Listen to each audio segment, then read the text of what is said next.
Hello guys, welcome back to my channel. In this video, I'm going to show you how to remove old bushings from your control arms and subframe, and also install new polyurethane bushings. And towards the end, I'm going to show you guys the process of me installing all new suspension in my Mercedes. It is extremely hot in the garage. The only thing I have is just my fan, so I'm lucky to at least have that. But this is the old control arm. I just removed both of the bushings on both sides and the ball joint right here. And I have one more left to do. So I'm going to show you how. But before I do that, let me show you what I've done so far and what the game plan is. So let me show you what I've done so far. Nothing has changed as far as the subframe. I honestly just put it in front of the car, and it's been sitting here for like a week or two because I've been working on my girlfriend's S63. You guys probably saw the previous video of us picking up this car and all the issues the car came with, but right now it's a lot better. We actually just now finished doing the head bolt replacement, cam phaser rebuild, gaskets and stuff, new oil. And of course the whole job came with a lot of issues. Some of the issues is, my fault just because I didn't do the proper research, but other issues came up that just happened to come up, not really my fault. But here are the phasers right here. For those of you who don't know, these right here are your cam phasers that are inside the cams, and pretty much these little metal pins right here, they sit inside of this hole to where it locks in the sprocket. But over time, since this pin is much stronger than this material right here, it tends to wear off the material right there. So whenever you start up the car, this right here rattles a lot. And over time, the wear gets worse and worse and worse, and you can see right here how bad this is. Some cars I've seen online, the pin right here, instead of setting up like this, it is literally laying sideways like that. That is really bad. You don't want to do that. So we replaced all the cam phasers. That went okay. Had a few issues with getting P0016 and P0017 codes on the engine, which means the exhaust and intake cams on bank 1 were out of time, which they actually were. I did have a buddy of mine help me with this rebuild because he rebuilds engines and stuff, but we made a slight little mistake by not timing the engine correctly. I think we're off by like 1 degree, so I was getting codes for this bank. That was really annoying to figure out. But I ended up taking off the valve covers again, loosening up the bolts for the cams, twisting it, retiming it, and putting everything back together. And as of now, there's no codes. The only issue we're having right now is the front right wheel speed sensor. We currently have it detached, and we're currently waiting for the UPS guy to come up. He was actually supposed to be here yesterday, but with my luck, they never deliver on time. I honestly feel like we're the last stop, so that's why we never get our packages half the time. But another issue we've had, when replacing the head bolts, you're supposed to remove them one by one, but I accidentally loosened up the coolant tank, so a lot of coolant went inside of the oil. That wasn't a big deal just because I didn't start the car. As soon as that happened, I actually drained all the fresh oil that I put in the day prior, which was 5W40 local moly, which, this takes 9.3 quarts of that, which is like $100. And drained all the oil. I poured like 2 or 3 quarts of oil in each bank to wash down all the coolant, which was only on this side, but I washed it all down. It was perfectly clean. Put in fresh new oil, and yeah, the car runs with no issues, no burning, no smoking, no weird noises now, nothing crazy at all. And the best of it, whenever I start the car now, there's no rattling or chattering at all. So the big problem we had is actually fixed. So no more of that. And I also removed the filter for the ABC, which is right here.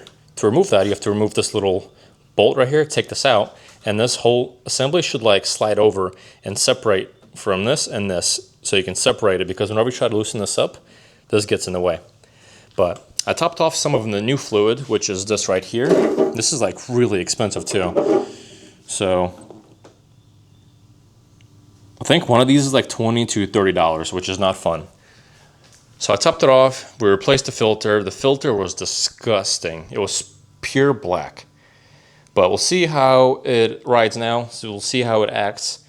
In the future, might have to change the filter again, which I do have one more filter left over because we bought two, and actually flush and clean the whole entire system.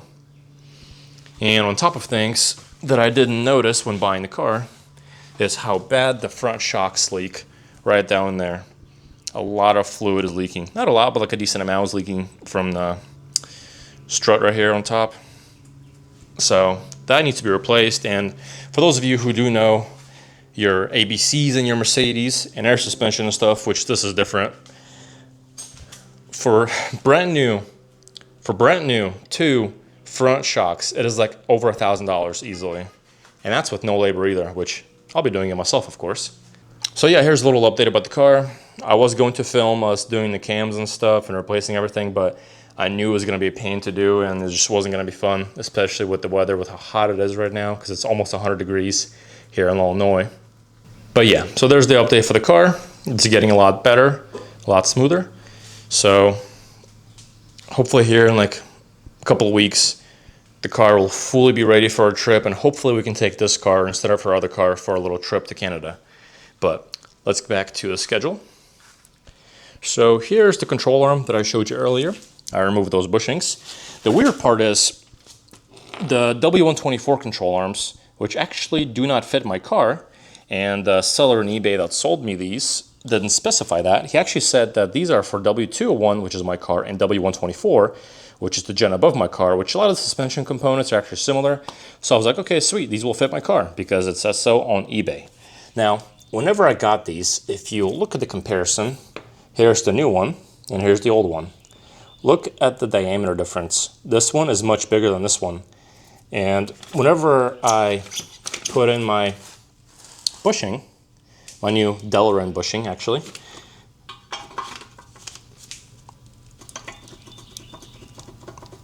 I know this side is not in right now, but even if I put this in, there we go. Look at that play. So it turns out that the ID of this hole is almost 50 millimeters, when this is like 48, I think 48.3, and the hole of this is like 47.8, I believe. So you already know whenever putting these in my old control arms, it's going to be a tight fit, which is a good thing. But I actually cannot return these control arms now. So if any of you are interested in these control arms, please hit me up. I did actually, in fact, remove the OEM bushings right here. You can probably reuse these. I don't know. I would probably just get new ones. But if you want some control arms for dirt cheap, I got two of them. Hit me up on my email. I bought them for like $130 on eBay. So, and the bushings on the other one, the other new one, haven't been touched yet. It was just this one. So that was fun. That was fun to figure out. I was really hoping to just knock out the bushings and use this control arm. But now I have to order new ball joints and I have to clean the cylinders inside so that way I can get them paddle coated, which that's more money, of course. And for those of you who have rebuilt suspensions or engines, you already know how much money all of this costs. But yeah, and the weird thing about the OEM control arms on my Mercedes is that the bushings are actually different. So here's one side of the bushing. This is how it goes in like this. You press them in on both sides, and then to knock them out, you want to hit this outer edge right here with a punch or a hammer, and they should pop out. And use some heat, of course. I would really suggest using a torch. I got a heat gun, so it worked for me. But then the other side, this is the bushing. So this rubber piece right here with a cylinder inside actually goes inside right there, and it's held in on the sides because there's like a rubber gasket around that it's like mated to. And the cylinder is supposed to be pushed out. And this is what it looks like.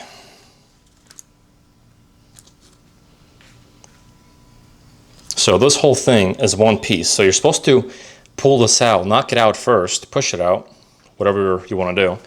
And then you're supposed to take this outer edge, or like this inner edge of the cylinder, and knock it inside, and then use a reciprocating saw that I have right there with a Diablo blade, which is amazing. I highly recommend that.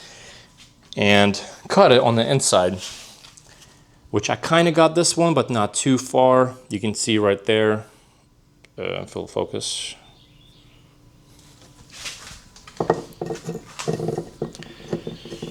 You can see right there my blade marks, which I guess that wasn't too necessary.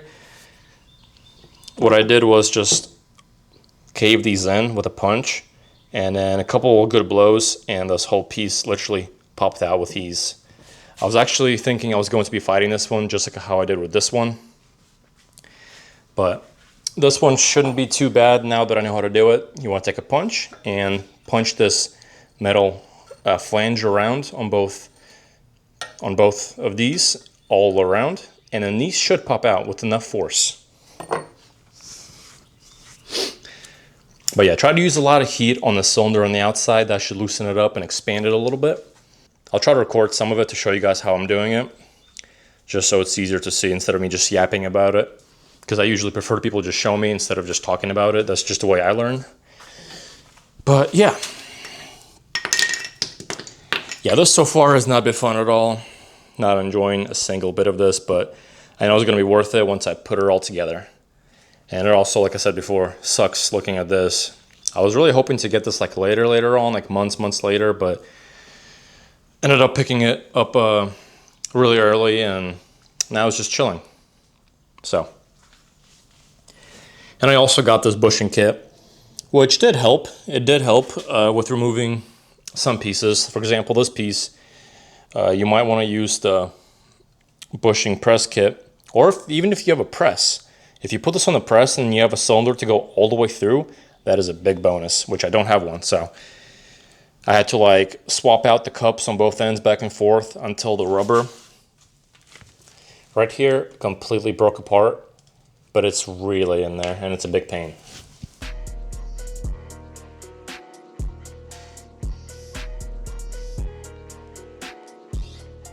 As you wish, master.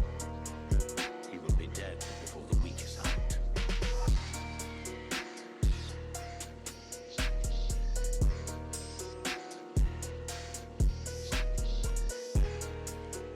So one thing I just realized is it really helps if you remove this silver cylinder that's sitting inside of this like that.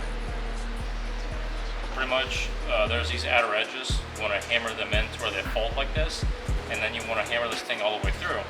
And since these two are separate, there's like a gap between them, so you can actually stick your punch all the way in there and hammer it from the inside by placing this on the edge that's on the inside of these bushings. Bam. Just like that.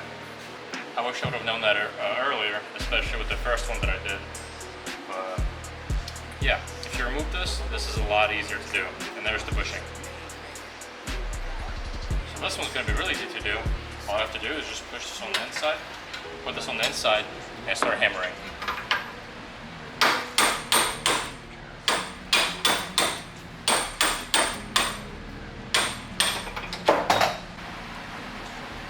And this one down below, I'm using this tool to push it out this way first.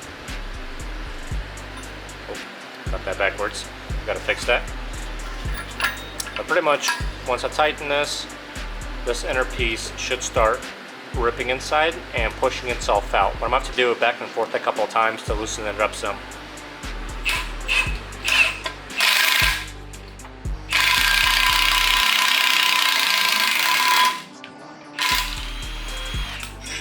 I'll have to swap them and then have this side go over here, back and forth a couple times until it fully rips. And you can see right here, there's the rubber that it's connected to. Would be a good idea to pull this out or to cut this.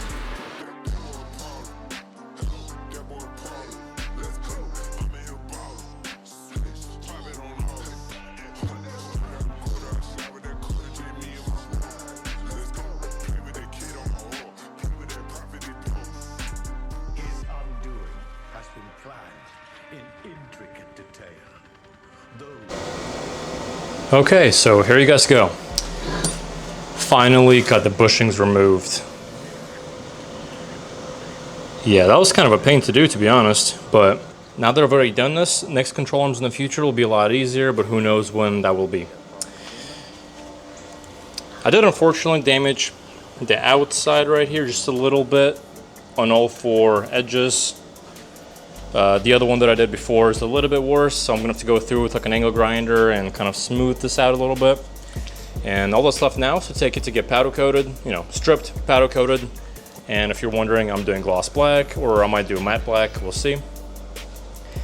As soon as I get them back, I'm gonna put the new bushings on and I will start refurbishing the hubs. My dust shields, hubs, I'm gonna replace the wheel bearings, of course. Once that is completely done, I can finally put the front back together and then I can move on to the rear. Which I think what I'm gonna do starting off is probably remove all the arms, get the rear diff removed, control arms and stuff, knock out the bushing somehow, or I might take it to a shop to see if they can do it for me if they have a press. Once I get everything off, I'm gonna clean everything really well, do my wheel bearings, replace the boots that are torn right there since I can't get new axles for cheap. And then I'm going to refurbish my Silver Project camber arms, get the subframe powder coated, but before I do that, I'm still waiting for my garagistic reinforcement plates that I have to weld on, so I'm gonna do that first, get this stripped, powder coated, and then install my new bushings, and then everything's going back in the car. So this is pretty much the end for me for today, and I'll see you guys next day. Hello guys, welcome back. In this clip, I'm going to show you how to disassemble the hub, how to remove the races, the bearings, and how to assemble it all back together. But before I show you how to do this, I just came back from a little vacation. My girlfriend and I, we took her S63 up to Canada and back. Had a really fun trip. Drove almost 40 hours, if not more. The car did pretty decent, I would say, besides little flare-ups, of course. But got her Miata in here. We just installed this eBay throttle body, which I'm not a huge fan of parts that are like really cheap, low quality Chinese parts. I usually install really high-end, expensive parts. For example, this CSF radiator, but that's from the previous owner. Got this cobalt intake, racing bead headers, teen flexi coilovers, there's sway bars, links and stuff to have nice brakes, rotors, shit like that, you know. But just installed this. We're having a little issue with the idle being a little jumpy up and down, so I have to fix that. But I took this apart, and honestly, it was not that bad. It was actually pretty easy. Looking at pictures and reading some forums at first kind of scared me to do this job, but it's actually very, very, very simple. And you'll only need like one major like special tool to do this whole entire job, and the rest you just need sockets and hammers. So, okay, so here's your whole assembly right here. I'm going to start this by removing these bolts in the back using a 19mm socket and my impact.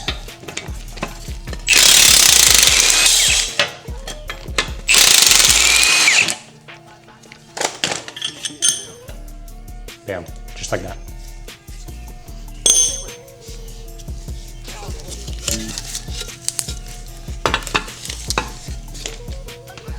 So now we can go ahead and move to removing this cap right here, the dust shield, whatever you want to call it.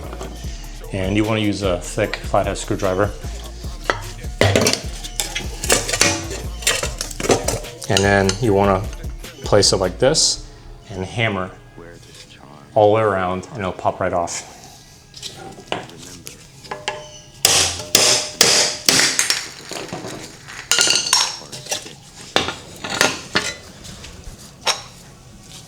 There we go. There's some grease inside still. And that's what it looks like on the inside.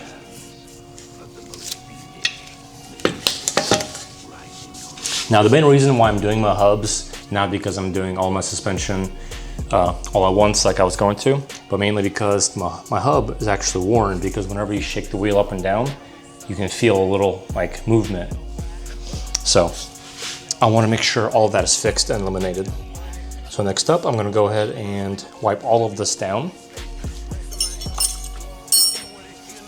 So that way I can remove this piece right here.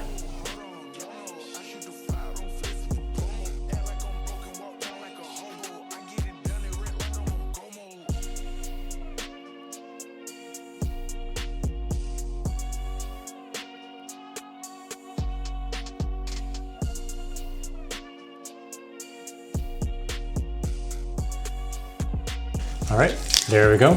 This is how you remove the hub. Very, very easy and simple. So now you can go ahead and put this off to the side if you want. And you can go ahead and clean the spindle off. Make sure there's no grooves or anything like that. Make sure it's nice and perfect.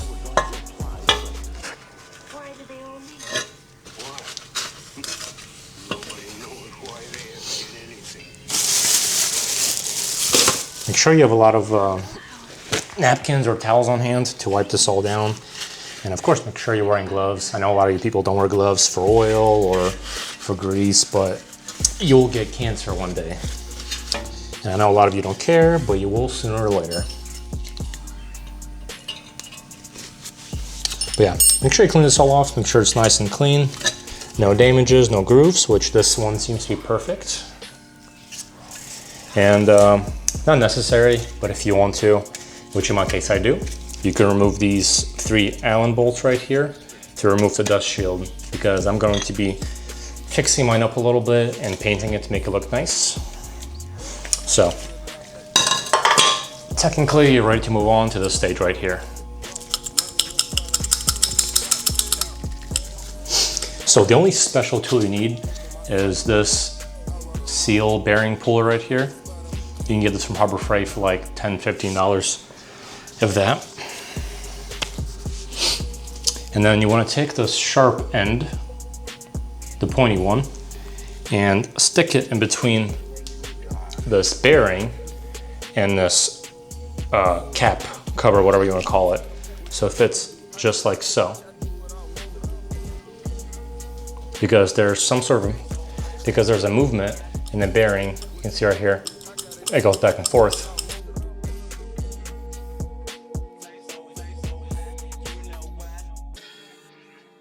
Every journey begins in the mind.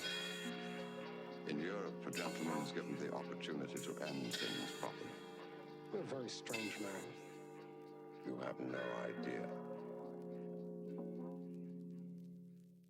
Nobody know. Young nigga kicking your door. We just want to do. We lose your life, get laid on the floor. You know how it go. Just hit it, lick. Just hit it. There we go. Popped out finally. Oh, it's very hot. And there's the bearings right there that go in like this. So yeah, that's how you do that. So now you can go ahead and clean off all the grease inside, which there's a lot. So make sure you have plenty of towels for that. There's all that grease. So once you clean and grease off, now we have to take off the races right here. The bigger one on the outside and the smaller one on this side. Okay, so the hard parts are pretty much done. These parts are not that difficult either. So pretty much you're gonna need a socket. If you have a bigger hub, I think you need a 30mm socket for the smaller race right here. And you pretty much wanna go through this way and hammer down to punch this out right here.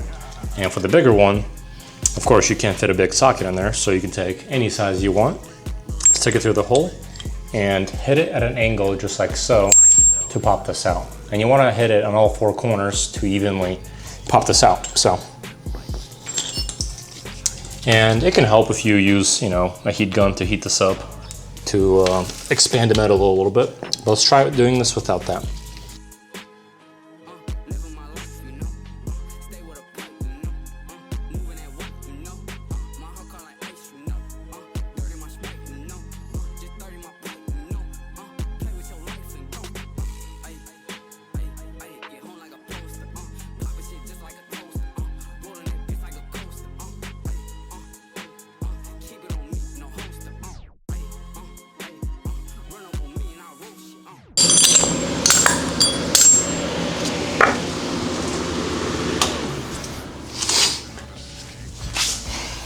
All right, there you go.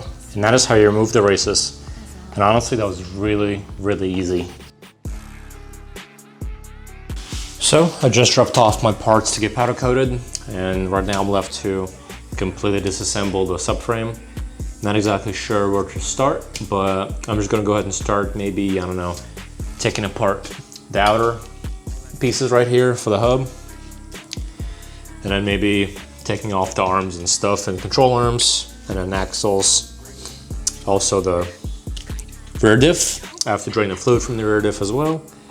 And I guess the last thing would be to remove the bushings, and then I can go ahead and drop this off to get stripped. And then after I drop it off to get it stripped, I have to weld the brackets to reinforce the subframe, give it back to them again, so that way they can powder coat it for me. So let's get to it.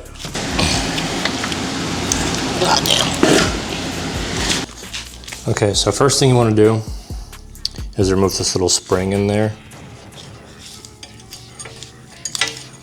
Pretty much it sits like this. You want to take a screwdriver, stick it in and turn it, and it should pop out. Now there's a second one down below.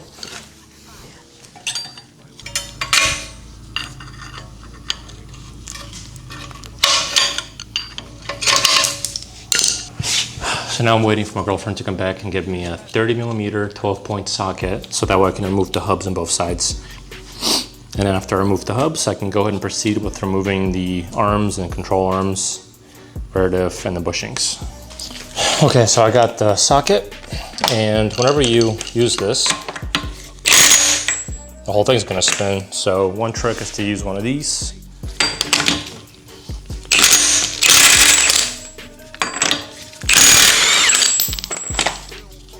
There we go. So now I'm pretty sure you're supposed to pull this out, which you might need a special tool, but I'm gonna see if I can just pry it out myself.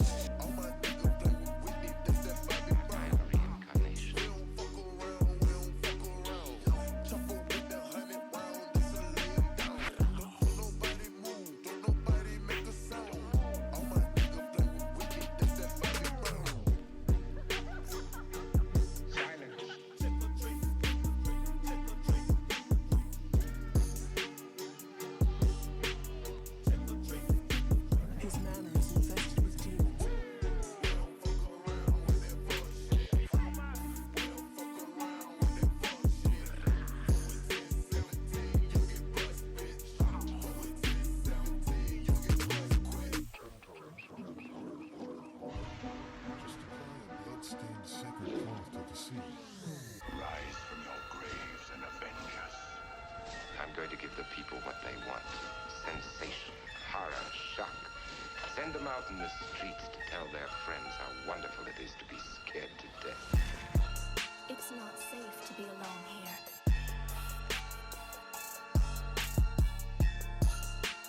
So, I see. Where's all you? Been running routes. You been on the couch. I'ma make the trap. Plus I had a blunt, I made an ounce. Bitch, I'm never scared. Prices on my head. I got 30 on my clip. Run up, you get hit with lead. Why did you do this? For you, Florida.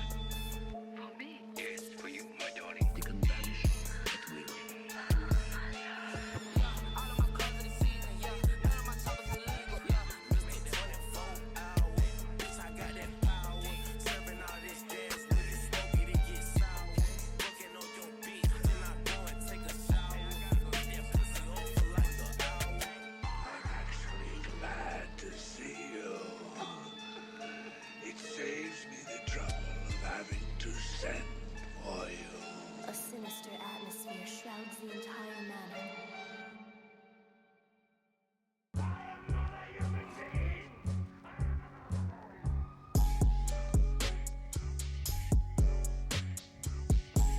meet at last.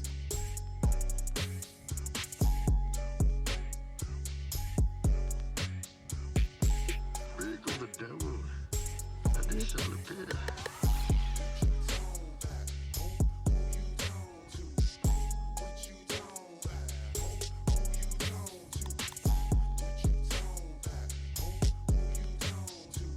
My name is Neko Zombie. Do you think I'm scary?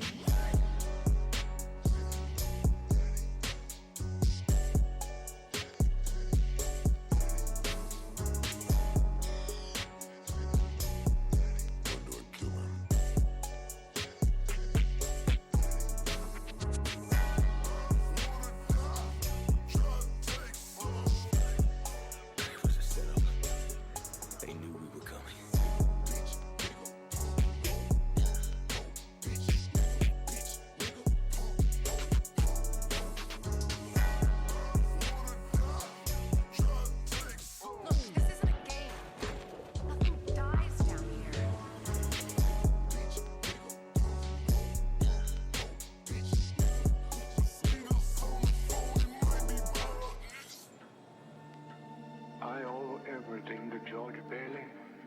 Help him, dear father. Help my son George tonight. George is a good guy. Give him a break, God. I love him, dear Lord. Around here, the power of your beliefs is everything. You'll never be able to escape from this place. He's unusual. Atypical. Other test subjects have been far more successful. Okay, so initially I was going to get a slide hammer and use that on the hub, but then I got kind of impatient because it was going to take a couple of days to a week to get here, so I decided to actually fully remove the suspension and heat this area up and beat the living shit out of this hub. So took a couple of good hits, but the hub did come out. Part of the bearing right here did get stuck on here, so I had to hammer it out. I did accidentally nick it a couple times, like for example right there. So I'm gonna take some light sandpaper and just smooth this over. And there's one right there, so it's not a big deal. It's super light, you can see right there.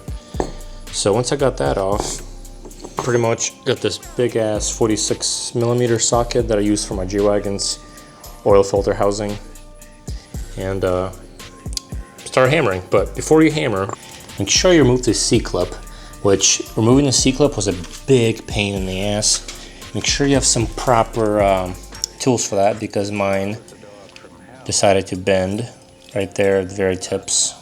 So yeah, removing this was not that bad. It could have been a lot worse. I did have to use my hammer a lot, so make sure you have a hammer like this or even bigger to knock all this out. The reason why I went with this route instead of using the slide hammer is because the bushing I'll be replacing, and pretty much everything on the inside will be rebuilt.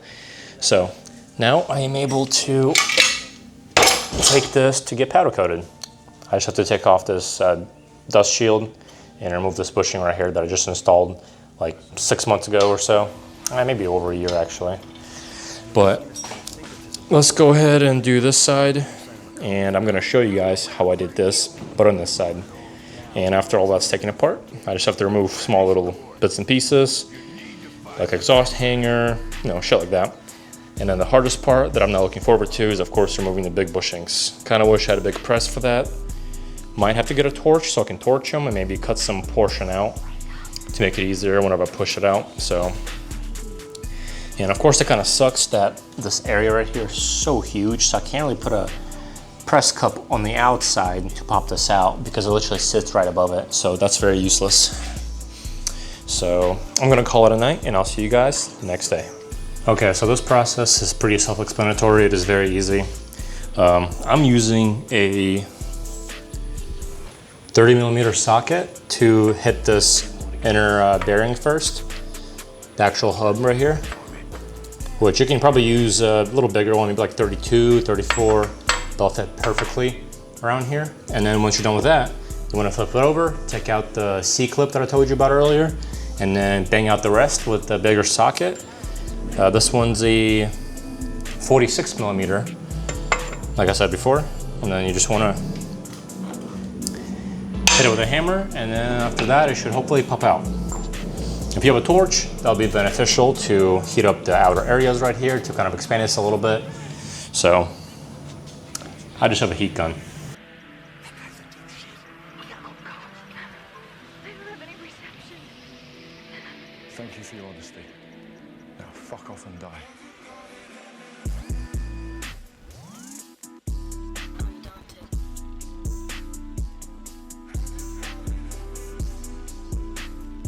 Everything's fine.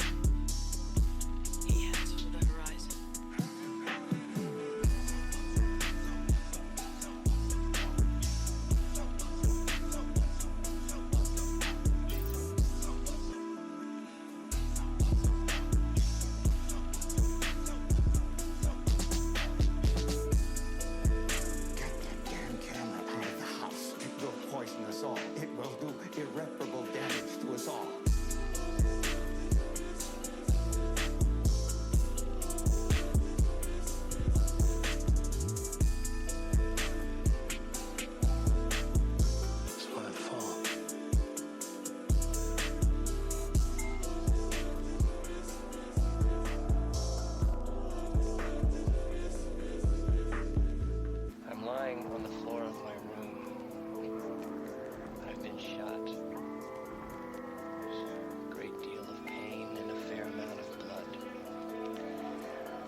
shot is not as bad as I always thought it might be. As long as you can keep the fear from your mind. I guess you could say that about most anything in life. It's not so bad as long as you can keep the fear from your mind. Now listen. To you. I don't mind listening. I do it all the time.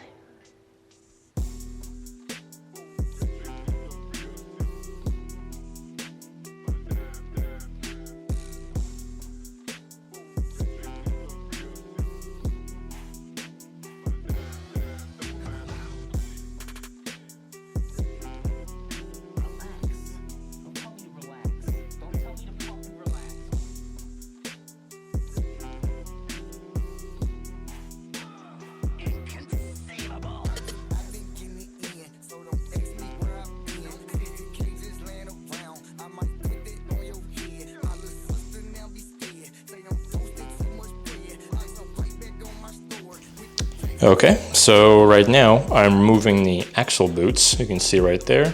There's the other end of the axle. Here's what it looks like when it's completely disassembled, besides that end over there, because I don't think I need to take that end out. There are the bearings inside with all the grease. There's the cap. And right now I'm going to show you how to remove all of this. I currently ordered some new axle boots and some grease to replace it with. And after I assemble the whole entire thing, I'm going to go ahead and tape off the new boots. And I'm going to paint the area right here and one on the end. I did just use a wire wheel to remove all the rust and stuff and some loose metal. So I'm just going to smack some paint on there. I'm not trying to make the axles perfect by any means. Also, I've been having a lot of issues with removing the ends of my camber arms by Silver Project. And it's partially my fault, only because I didn't put any grease on the threads. I don't believe the instructions or the description ever said to put any grease on there. And let me stop you there before you say something. That was like very beginning of me getting into cars, so I didn't know you're supposed to grease the threads. So that end came out with a decent amount of force, but those ends are seized up really bad. So I might have to just run them just like this. At least they're somewhat similar in length to where they're at. So that kind of helps, so I can just tighten these down and adjust the rest with this end. So, and the last clip you saw was the subframe bearings that I was removing. So I actually ended up taking my subframe to have the bushings removed for me, just because trying to remove it myself was a complete pain and I didn't want to deal with that. So today's project is going to be disassembling the axle stuff and then potentially cleaning up the rear diff. I was going to get the LSD conversion kit for this diff, but I don't really feel like doing it right now. And of course I drained the fluid for no freaking reason. So I'm just going to get some new fluid, fill it up, and whenever I'm ready to put the new engine in here and transmission and stuff, I'm going to take the rear diff out again and then do it, unless I find a better alternative, instead of having to modify this one. Because some people said the LSD conversion kit can potentially mess up the things inside, but other people said that with proper installation, it works perfectly for them. So, and as you can see, my girlfriend's Miata is up in the air. We actually removed the transmission from the car because there's some leaky seals. There's a transmission that we cleaned. I'll put up some pictures on the screen to show you what it looked like before. It looked really bad. So right now we're just waiting for some parts. We're waiting for the clutch, for pressure plate and stuff like that, some gaskets. And as soon as I finish this car, I'm gonna have to do the rust on the front right frame rail. The front left's perfectly fine, so I'm not gonna mess with that. And then I have to do a rear main seal on her S63, which is currently outside. And we also did sell her E350. Let me put it up on the screen. That's what it used to look like. So we're only down to 4 cars right now. So we will see what the next project is going to be. But all the parts are currently getting powder coated. So I'm not really left with too many things to do. I just have to make some incisions and cuts on the wheel wells right there for the time being. Clean up some parts. And then the rear, I just have to remove the rust, remove the rear sway bar, and then yeah, just wait for my stuff to get powder coated. And then as soon as I get that back, and that's going to be in a separate video, and I'm going to show you how to install all of it, and to refresh your suspension with some nice polyurethane bushings and Delrin bushings, and then, you know, bearings and stuff, ball joints, all the good stuff. So, all right, so here's one side that I just did. Just waiting for the new boots. Let's put it off to the side. There's the other axle. Ignore the fan, I know it's pretty loud and it's really hot outside, and I hate the heat, so first thing we're gonna do is clean this up because it's very dirty before we pop the cap off. Okay, so now we take a hammer and we pry this open.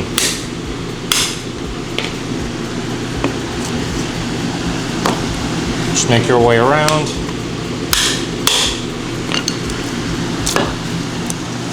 And one more.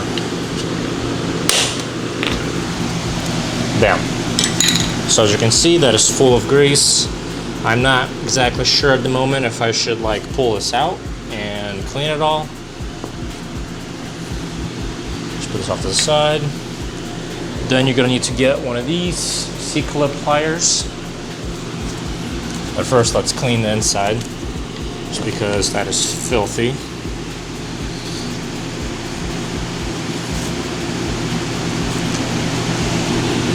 So yeah, I just want to stick them in and pry it open. Bam.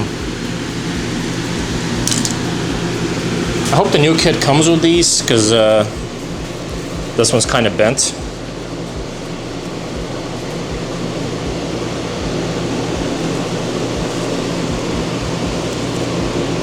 Could straighten it out, so if you want to reuse it.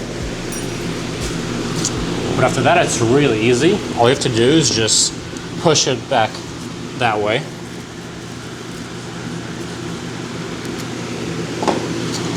Like so. It's like you're jerking it. There you go. All crusty. And then you can take a screwdriver and use that to pry it back.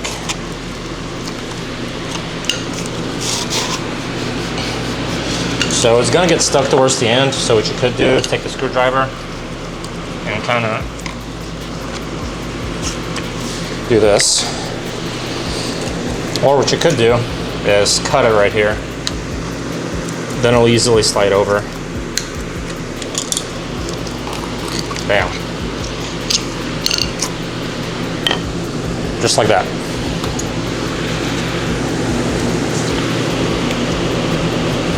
Hello guys, welcome back. This is the final segment of this video. Right now I'm about to go leave and weld on these brackets onto my subframe.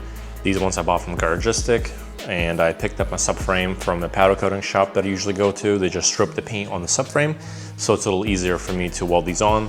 I just have to clean up the weld areas and then attach these. So once that's done, I just have to drop it back off and then get it powder coated. So, and here's the subframe. And that's what it looks like after being completely stripped. Look at all the rust underneath the paint. Look at all that. But yeah, there are the brackets right there. Just gonna go over to my buddy's house and use this welder to weld these on. The reason why I'm using his welder is because his has gas, mine does not. So, you know, with a flux core, the welds are gonna look pretty crappy. And I trust a gas welder over flux core when welding on this, so. Okay, here's the next day, and I got the reinforcement brackets welded on. One right there, over this side, and in this corner right here.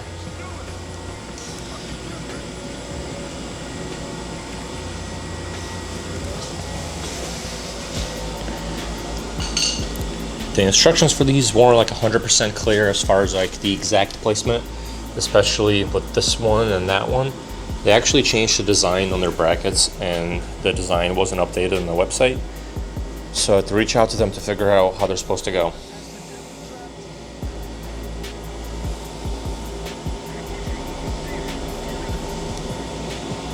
And this one right here, I wasn't sure if this piece was supposed to be flush to this line right here or if it's okay for it to overlap, since the pictures weren't really showing me a whole lot.